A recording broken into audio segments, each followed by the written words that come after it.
La propriété intellectuelle récompense l'effort des créateurs en leur donnant des droits pour encadrer la diffusion de leurs créations et en tirer les fruits. Elle est composée de deux sous-familles, la propriété littéraire et artistique et la propriété industrielle. Ces deux sous-familles ne sont pas exclusives l'une de l'autre, mais au contraire se complètent et apportent des niveaux de protection qui renforcent la protection globale. La propriété littéraire et artistique protège les œuvres de l'esprit, par exemple les livres, les autres écrits littéraires, les œuvres photographiques, cinématographiques, etc. L'œuvre appartient en général à la personne physique qui l'a créée. Il s'agit notamment du droit d'auteur et des droits voisins. Découvrons tout d'abord le droit d'auteur.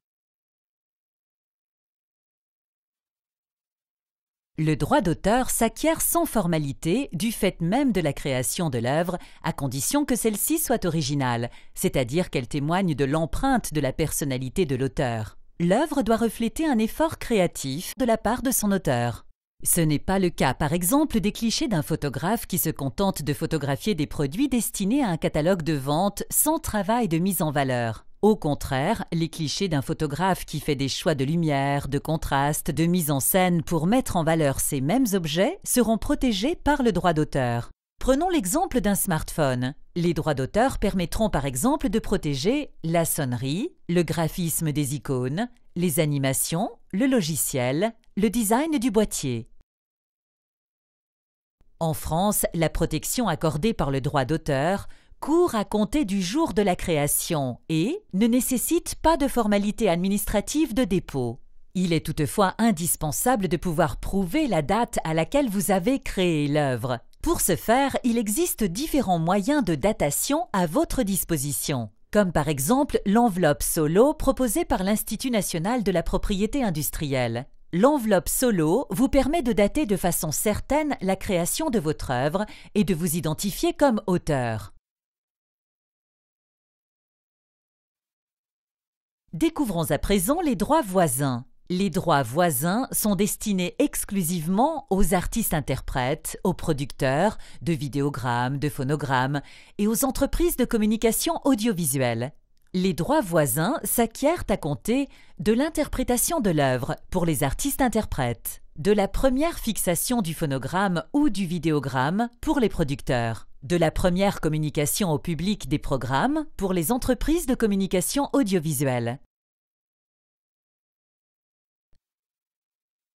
Les droits d'auteur et les droits voisins vous confèrent des droits moraux et des droits patrimoniaux. Les droits moraux regroupent les droits de paternité, de divulgation, de respect et de retrait repentir. Ils protègent l'auteur pour une durée indéfinie. Ces droits ne peuvent être cédés. Les droits patrimoniaux regroupent notamment les droits de reproduction, de représentation, d'exploitation et le droit de suite qui permettent une rémunération liée à la revente de l'œuvre. Ils encadrent l'utilisation de l'œuvre toute la vie de l'auteur et pour une durée limitée à 70 ans après son décès.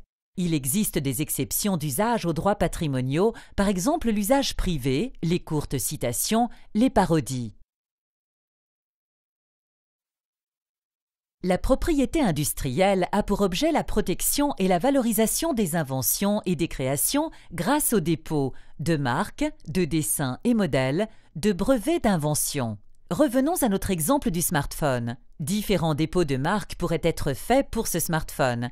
Ils permettraient de protéger le nom du fabricant, Apple, le nom du modèle, iPhone, le slogan de la société, Think Different, et le logo, la pomme.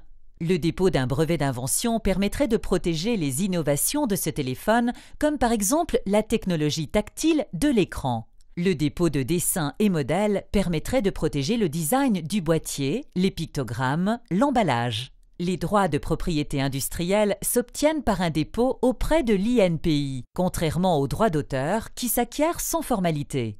Le dépôt à l'INPI d'une marque, titre d'un livre par exemple, ou de dessins et modèles, image d'un personnage, apporte à l'auteur un titre de propriété industrielle et matérialise son droit. La protection des titres de propriété industrielle est limitée dans le temps, 10 ans renouvelables indéfiniment pour les marques, 25 ans maximum pour les dessins et modèles et 20 ans maximum pour les brevets d'invention. Pour conclure, la propriété intellectuelle est composée de deux sous-familles, la propriété littéraire et artistique et la propriété industrielle. Ces deux sous-familles ne sont pas exclusives l'une de l'autre, mais au contraire, se complètent et apportent des niveaux de protection qui renforcent la protection globale. La propriété littéraire et artistique protège les œuvres de l'esprit. Il s'agit notamment du droit d'auteur et des droits voisins. Le droit d'auteur et les droits voisins vous confèrent des droits moraux et des droits patrimoniaux. La propriété industrielle a pour objet la protection et la valorisation des inventions et des créations grâce au dépôt de marques, de dessins et modèles et de brevets d'invention.